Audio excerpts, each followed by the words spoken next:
Writing an email. So we have a topic. You are planning a trip to France. Write an email to a French friend asking her opinion about the places you want to visit.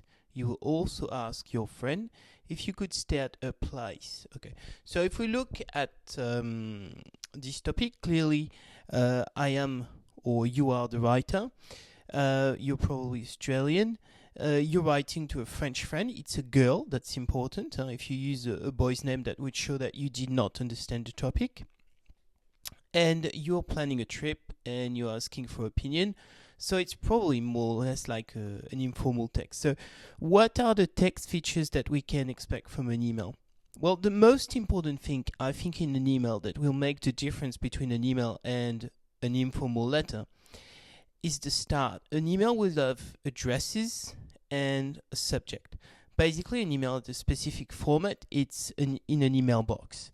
So I'm going to show you a French email box so that you can have an idea. So this is the French email box. As you can see, things are written in French. Boîte de réception, brouillon, envoyé, spam. You can see that there's a few English words as well that are used in French when it comes to computers, as usual. Now, more significantly, when we look at the layout of this email, we have a, which means to. So that's the person that I am writing to from my email box. And then the line below, we've got RDV, jeudi, Gare de Lyon, so abbreviation for rendezvous, jeudi, Gare de Lyon. Then, as you can see, the email is fairly short. Most of the email that we send are fairly short in general. And in fact, the type of text that we write differ from the person that we're writing to. So there's not a very specific format to an email. However, generally speaking, I think if you have to write it in a VCE context, I think it should be more or less like an informal letter, which is basically the topic that we've got here. So you should have a dear and then a name and the body of your text with an introduction, a conclusion, and things like this.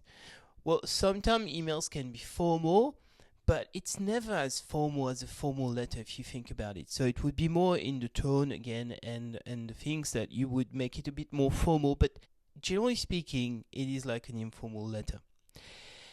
Now, in emails, as the one that I showed you before, we use abbreviations sometimes, but if it is in the context of VCE, if it is going to be assessed, I would avoid abbreviations if I were you, because basically what the assessor wants to know is that you can write in French and in fairly complex French, and abbreviations are not. They would show that you've got a wide range, but I would be conservative, I wouldn't do it. Now, there will be some specific vocabulary with an email. So, because it's the internet overall, comes from the English-speaking world, there's a few words that have been taken into French and changed. So you say mail in English, so we said un mail, okay? Un email, you can say as well, so it's masculine. Now we can also say un courrier électronique, which is the literal translation of email. Now you can shorten the two together. That's the Canadian that came with this one, the French-speaking Canadians. Un courriel, okay, which is from French-speaking Canada. Now the Académie française recognize un mail, which is considered like an abbreviation, just like tel for telephone. So this one is actually labeled by the Académie française, and that's basically just mail spelt in a French way, but the phonetic means mail, okay?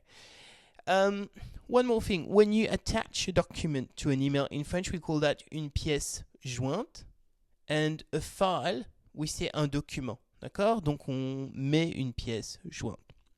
So now I'm going to show you an example of an email, and we are going to focus to the most important parts. I'm not going to go through the entire text here.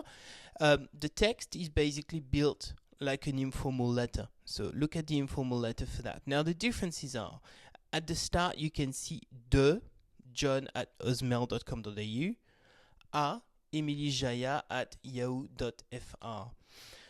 De means from, a means to. So de is the person who sends the email, a is the person who receives the email. objet, mon prochain voyage en France. So that is the field that is usually called subject in an English email. So here that's basically your title.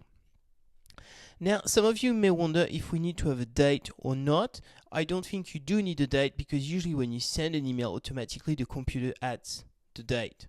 Okay, so leave that behind. So then I've got my text, which basically fulfills the criteria of the VCE writing in general.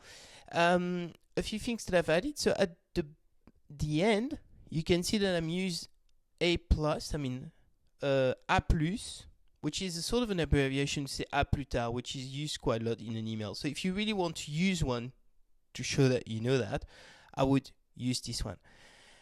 And then I put a postscriptum just to basically use the word pièce jointe. J'ai mis en pièce jointe une photo de famille que nous avons prise à Noël. Yeah, so I'll let you go over that text by yourself, but really what distinguishes the email from the informal letter is more or less the de, à, the objet, and a few words.